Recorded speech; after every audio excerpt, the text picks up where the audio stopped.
কোরআনে কারিম ধরার জন্য ওযু শর্ত নয়, শুধুমাত্র নামাজের আগে ছাড়া পৃথিবীর কোন কাজ করার আগে ওযু করা লাগবে। নবীজি বলছেন আল্লাহ আমাকে আদেশ দেয়নি, তাহলে আপনি হাদিস বানাবেন কি করতে? এটা বানিয়ে কি হচ্ছে জানেন? হাজারো মানুষ মনে করো ওযু ছাড়া কোরআন ধরা যাবে না, ও সারাদিন ওযু করে থাকবো কি করে? এজন্য কোরআনের কাছে আসে না। লা ইয়ামাসসুহু ইল্লাল মুতাহহারুন, এই আয়াত দিয়ে আমরা অনেকে দলিল দেই যে পবিত্র ফেরেশতারা ছাড়া কেউ এটা স্পর্শ করে না। আয়াতের অর্থ ঠিক আছে, পবিত্র ফেরেশতারা ছাড়া এটা কেউ স্পর্শ করে না। আয়াতের আগের আয়াত পরের আয়াতের সাথে আপনি তাফসীর করতে হলে এর উসুলের মূল নীতি হচ্ছে আগের আয়াত পরের আয়াতে কি আছে এটা আপনাকে আগে জানা লাগবে। এখানে আলেম নেই, আমি আপনাদেরকে বলছি এর আগে আমার আল্লাহ দিয়েছেন ইন্নাহু লাকুরআনুন কারীমুন ফি কিতাবিম মাকনুন। অবশ্যই এটা সম্মানিত কোরআন, সুরক্ষিত করা আছে সংরক্ষিত কিতাবে। পবিত্র ফেরেশতারা ছাড়া কেউ এটা স্পর্শ করে না।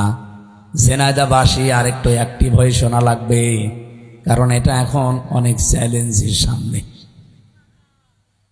এলাকায় যদি হিন্দু থাকে তারা আল্লাহর কোরআন পড়তে পারবে না, এই জন্য আয়াতটা আমি সর্বপ্রথম পড়লাম।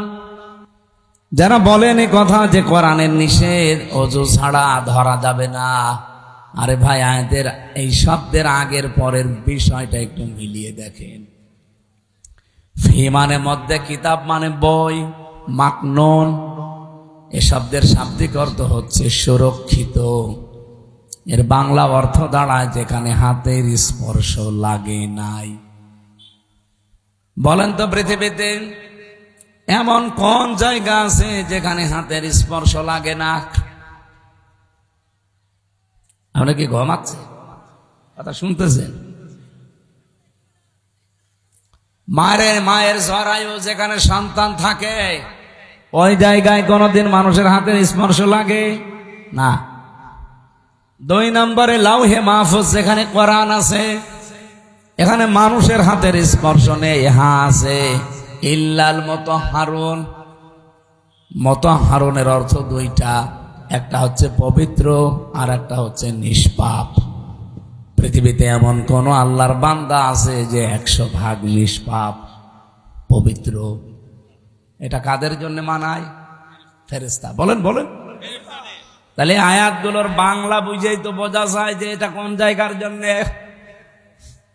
আল্লাহ বলেন ওই যে কোরআন লা ইয়ামাসসুহু, এই হোর মারসা লোহে মাহফুজের দিকে, ওই কোরআন স্পর্শ করে না ইল্লাল মুতাহহারুন, কোন অপবিত্র কোন গুনাহগার যারা তারা এটা স্পর্শ করতে পারে না। আর স্পর্শ করে তারা যারা নিষ্পাপ এবং পবিত্র। তাহলে ফেরেশতারা একদিকে নিষ্পাপ আর একদিকে। এ পর্যন্ত বুঝেছেন কিনা বলেন? তাহলে এই যে আয়াত পড়ে আমরা দলিল দেই আন্দাজে, এটা কি দুনিয়ার জন্যে না লাওহে মাহফুজের জন্যে?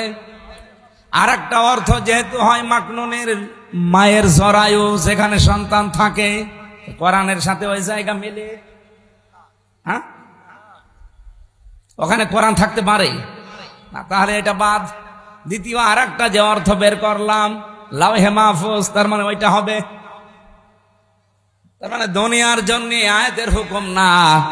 আমার আল্লাহ আমাদেরকে জানাতে চেয়েছেন কোরআন এত সম্মানিত, সুরক্ষিত কিতাবে সংরক্ষণ করে রাখা আছে, ওখানে কেউ হাত দিতে পারবে না শুধুমাত্র পবিত্র এবং নিষ্পাপ ফেরেশতারা ছাড়া।